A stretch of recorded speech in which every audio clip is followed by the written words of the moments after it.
if you ask me how it has been impacted, that is where the entire case studies goes. Now when you take up a lot of case studies, as for an example, I said American Airlines are making profit just by avoiding leave within them. So in the same way, some set of policies are turning away passengers, are turning away tourism from that traveling from that particular airline. Okay? So there is a decline in the growth for that particular airline. There is a decline in the economic development of that particular airline. Now, if you see, what is this policies? This policies is actually the synergies and conflicts which comes up with the aviation and tourism industry. Now there is a conflict happening between these two industry. Okay, some people doesn't like that, some people like that. So this is something, it's a kind of what you say, it's a kind of war which is actually happening. Okay, because of these policies there are many such declinations also happening. So every day it is important for an airline, or it's important for the aviation industry, for a policy evaluation. Okay, will this affect our business, or will this affect our organization, will this affect our aircraft? So all these things needs to be calculated. So every day there should be a policy evaluation.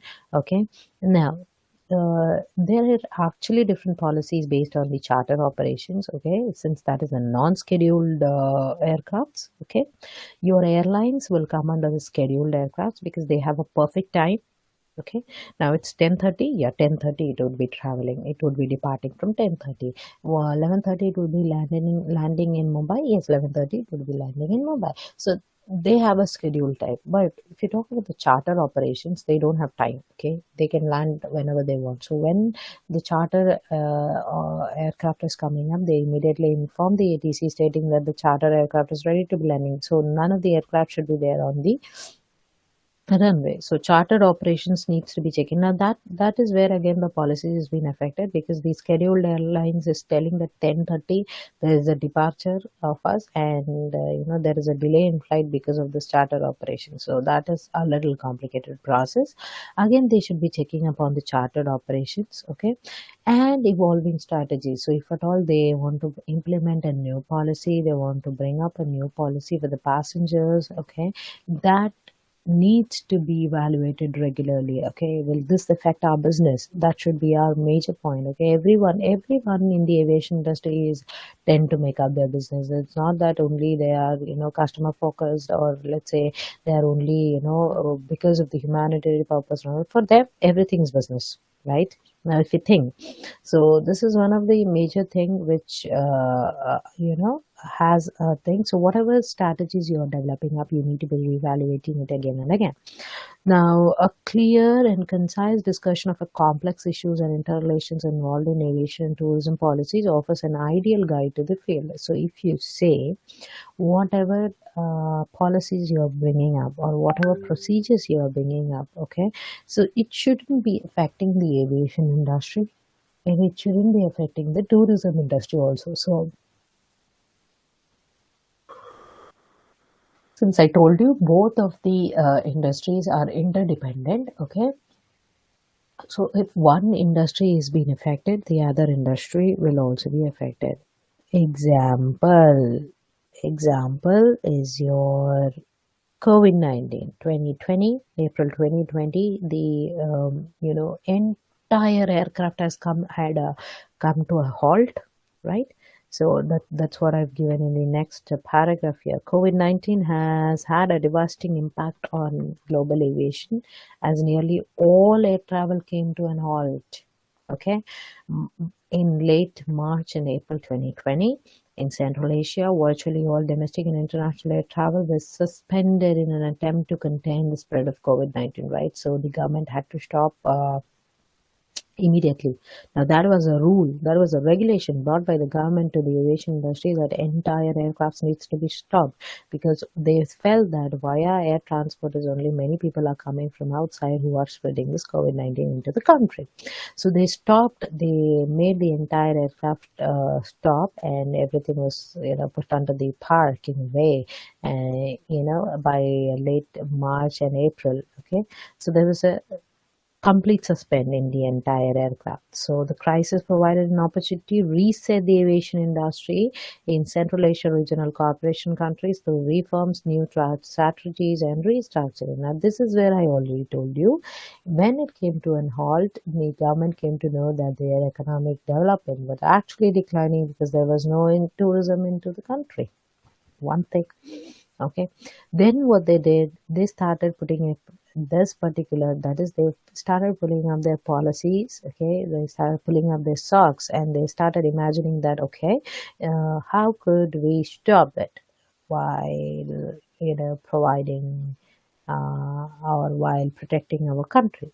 Then they thought, okay, if it's a three-seater, only two-seater seats should be sold per row. Okay, one middle seat should be left between two passengers. Okay, everyone should be using the sanitizers. Okay, all these kinds of conditions. Okay, and every aircraft should actually be sanitized after every flight. Okay, that was the instructions given by the crew. But if I could say, the more people who were affected actually by the COVID was crew. Okay, because they were on board with so many passengers, and they didn't even know, okay, who had the COVID, who didn't have the COVID. So they used to go to every passenger when they call, they used to go to serve the food to passengers. So it was actually, out of 100%,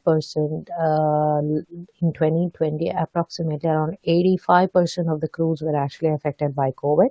Okay, it is something that they have recovered well and nice, even if they started wearing their PPEs, but still there was drastic, there was just a death of two or three cabin crews, but apart from that, everyone had recovered. Okay, they were capable of handling themselves.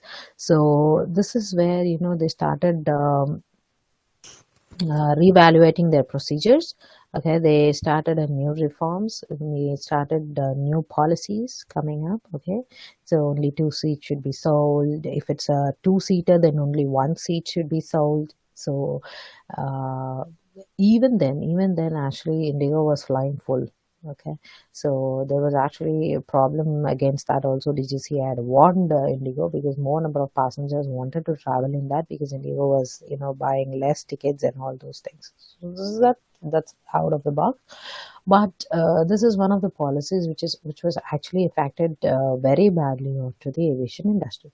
Now, based on three distinct sets of time series data from 2009 to 15, various statistical and vendor auto-aggregations methods are applied to examine impacts of the changes on tourism, as well as the relationships among scheduled services, charter services, and tourism flows. Our main findings are as follows. First, the changes have promoted scheduled services constantly and aggressively. So from 2019 to 2015, when they did a study, they found out that the first change which they found out was that the scheduled services was actually should be aggressive. So in 2019, there was a policy which came up. So before I said you that scheduled aircraft, because of this chartered aircraft, scheduled aircraft would get delayed. Okay. Now, for example, it's just a question. Let's check you have common sense or what. Scheduled aircraft is being ready to depart. Okay. It's on the runway, moving. And there's a chartered aircraft which needs to be landed. The clearance of the ATC will go to which one? First one, ma'am. Which one? Chartered? First, that aircraft which is on runway, ma'am. Okay, now let's say it is on taxiway. Needs to be Now you waited say until the now you say that that's only because it's on the runway. Runway needs to be cleared out, so that is the reason, it needs to be quickly taken off from the runway. But fine, let's keep it as a taxiway. The flight needs to be departed by 10:30. Okay, it's already be 10. It needs to be taken off in the air by 10:30. Okay, and it is being departed. Exactly, it is being departed 10:29. Let's say it has been waiting in the taxiway. 10:30, it needs to be just wiped off of the runway. Now there is a chartered flight being waiting there. Okay, it's been stabilized there, and it needs to be landing there. Now, the ATC will be giving clearance to which one? The chartered plane which needs to Chartered be one, ma'am. departed. Yes, ma'am. Why?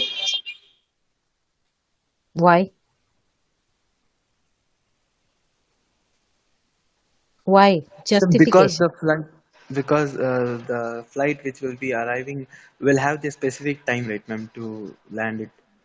But I said you chartered flights are not non-scheduled flights. They don't have No, time. ma'am. I was talking about the flight which will come and arrive. Or they can go to the another runway, no, like the second runway. Provided if you have the runway. What if you do not have a runway? There is no parallel runway. Then what you'll do? They need to be circling till the commercial flight to take away. Exactly. Scheduled airlines are supposed to be departing the first. The preference is always given to the scheduled airlines because they fly on time. Okay. If they say that they need to be departing 10:30, they need to be departing at 10:30. If not, extra parking charges would go to the airport. No, airline is not ready to do that because they have no mistakes for themselves, right? So for every minute, now if I say turnaround time for an aircraft is 25 minutes, okay, 25 minutes, within this 25 minutes, okay, let's keep it in the time way only. 10 o'clock the flight is landed, okay, EK 508 Bangalore, Dubai to Bangalore has been landed, okay. The flight has to be departed by 10:30. The flight is landed by 10 o'clock, okay. You just have 30 minutes. Within 30 minutes the flight's door needs to be shut and it needs to be pushed up back. Now you just have 25 minutes for doing that, just 25 minutes. So within this 25 minutes you need to be boarding the aircraft, okay. You need to be loading the baggage, you need to be loading the catering, you need to be checking the fueling, you need to be doing the load and trim. So you have n number of duties around the aircraft, n number of duties, okay. Meanwhile the engineer will be checking the engines, okay, the components, if there is any problem.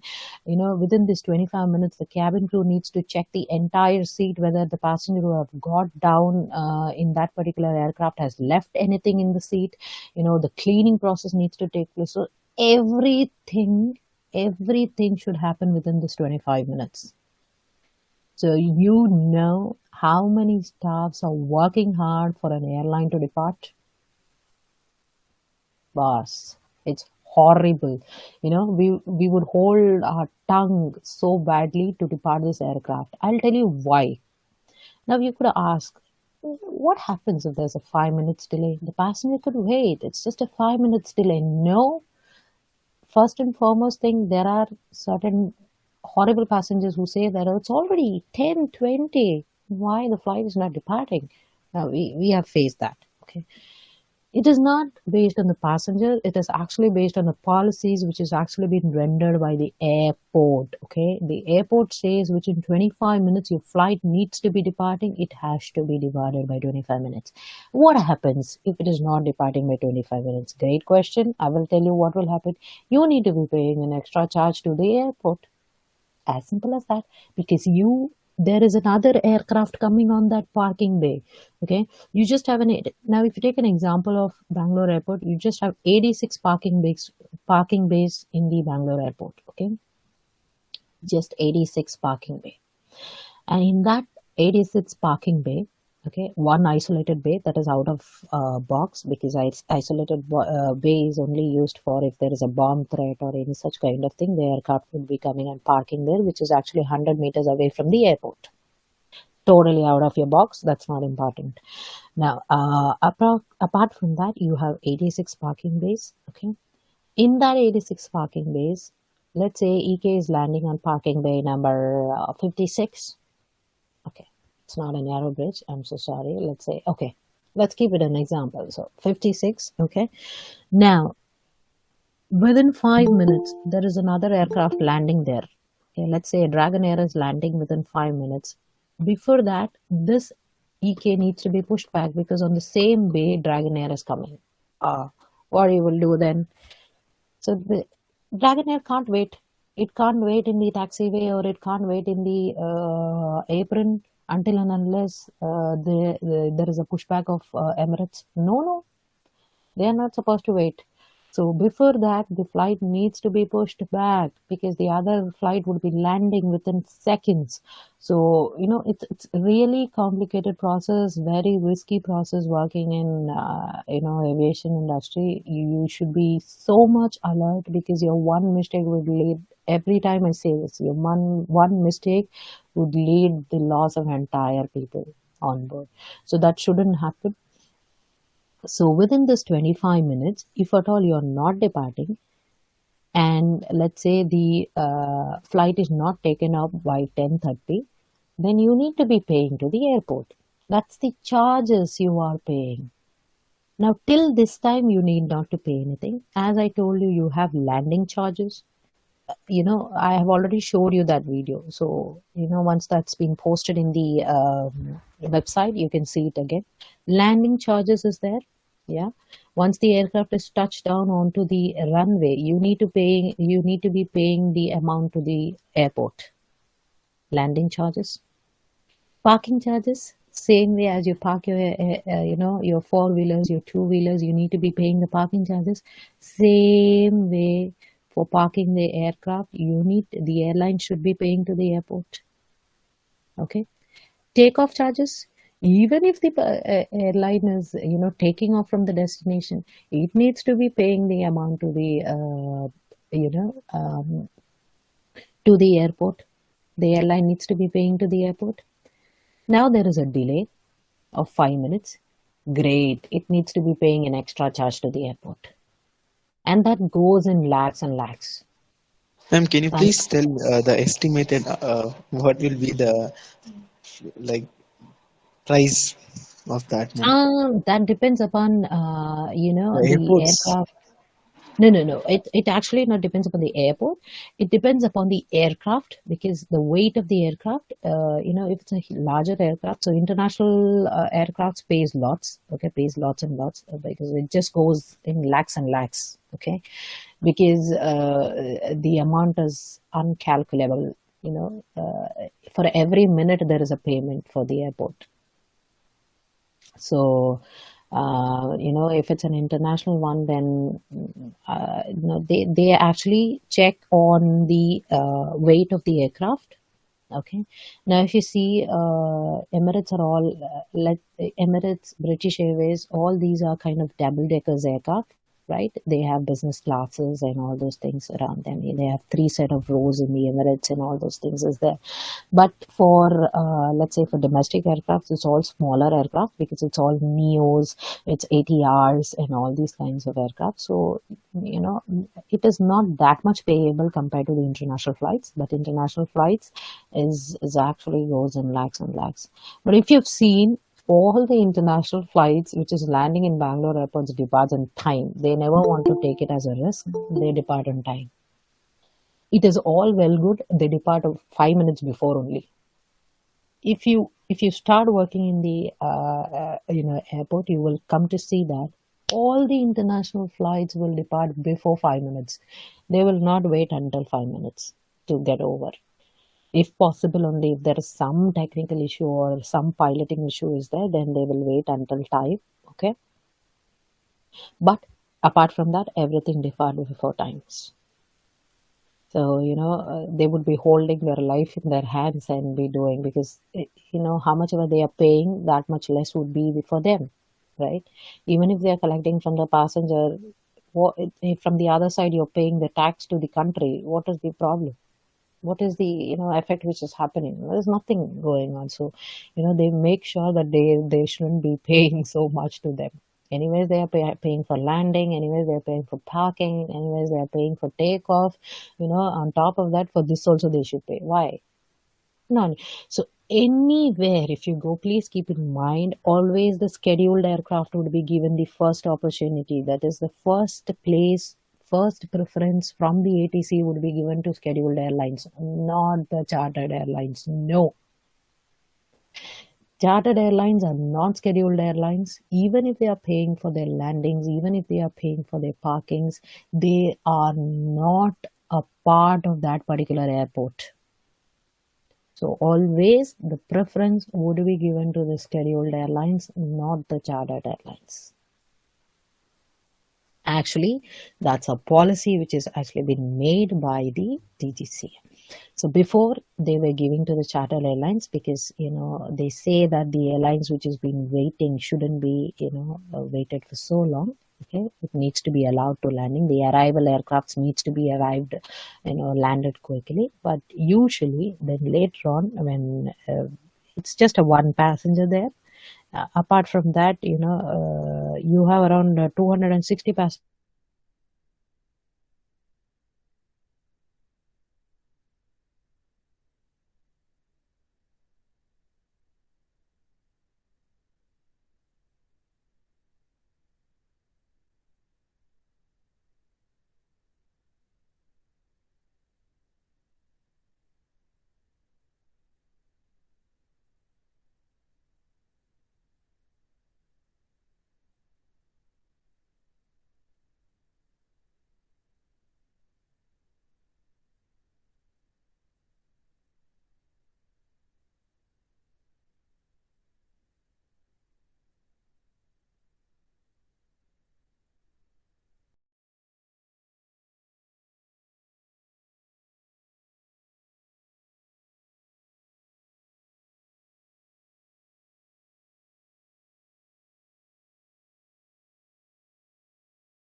Their own money. They feel that they should go in their own aircraft.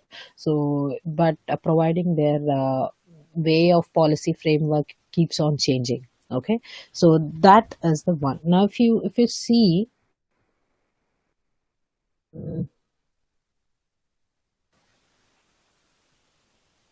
so this is the same way where everywhere I've included aviation and tourism has long been seen as an interdependent segments on one single industry. So it plays both of them plays a role in the same industry. So they never take it as an aviation industry or tourism industry. They always say it as aviation and tourism industry. So it is together. Okay, so since it's interdependent, so tourism policies or aviation policies is actually been interconnected to both of them. Okay, it has an effect on both of them. If there is a policy is being rendered on aviation airlines, or let's say on the passengers or anything, it is indirectly been affected to the tourism industry. Now if you talk about the tourism industry, there are set of policies which is made that this tourism spot has been stopped for this many days. Okay, now the airline can't fly to that particular place. Okay, now there is a less of demand happening to that particular place, no tourist arriving to that particular place. Of course there is no point in flying to that particular place. Over. So as in when in all, whichever industry the policies regulations have are being setting up, it is actually faced by both the industry. So if it is an aviation industry, tourism industry is facing it too. Okay, directly or indirectly. If tourism industry has made a policy that to a particular place this is not allowed for certain days, of course, there is indirectly faced by the aviation industry, because there is no passengers traveling. There one of the aircraft would be rendered for an empty traveler. So that so in directly or indirectly there is a phase being moving around the aviation and tourism industry. So that is the impact of aviation policies on tourism industry. Any doubt in this? Any doubt, guys? Any doubts? Okay, let it be in this or anything. Anything do you guys want to ask me?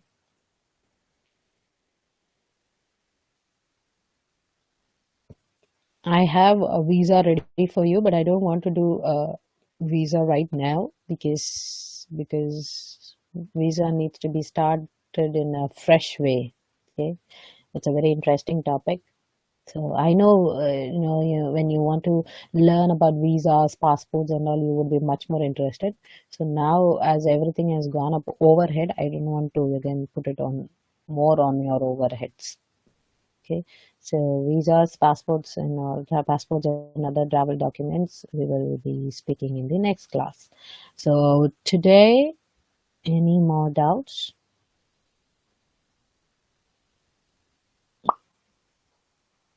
Ma'am, If we have, no, tell me. uh, ma'am, the person who opt for, like, many billionaires and millionaires opt for the private jets and planes.